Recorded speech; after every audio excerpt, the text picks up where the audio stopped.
Okay, students, with problem number 9, you have an inequality, and I told you before, when you have multiple choice tests with inequalities, it's not a good idea to substitute because you have a range of answers you can substitute, and it just gets a little bit trickier. I mean, when you're being told exactly what to substitute, just one number, then go ahead and substitute just that one number.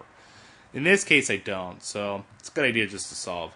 Now, I told you before that when you have x's on both sides of your inequality or equation, that you want to cancel the smallest one. It gives us a positive situation, so I'm going to do that right now.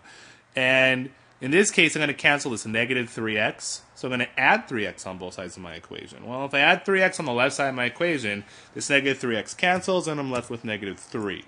And when I add 3x to the right side of my equation, I'm going to add it to this positive 3x. So this 15 is not going to change. I'm going to be left with positive 6x. Now, from here, I have x on the left side of my equation, so let's cancel out all the numbers on, the right side of my inequality. Since I have x on the right side of my inequality, let's cancel everything on the right side of my inequality.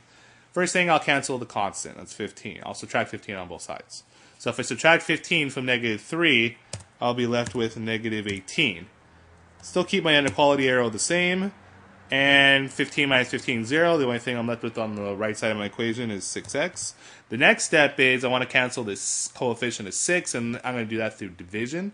So when I divide 6 on both sides, 6 divided by negative 18 is negative 3. Keep my inequality arrow the same. 6 divided by 6 is going to cancel, and I'll be left with x. Now, remember my situations.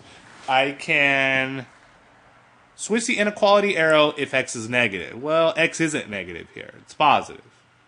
But the other situation is switch the inequality arrow if x is on the right side. And in this case, x is on the right side. So I need to rewrite everything. X always has to start on the left side no matter what. I'm going to switch the inequality arrow from the right side to the left side. Now it's less than, and I'll keep the negative 3. Now look at my answer choices. A is still pointing to the right. That's not going to work. C, the inequality arrow is pointing to the left. That's what I'm looking for, and that's the solution to my problem. I hope this helps.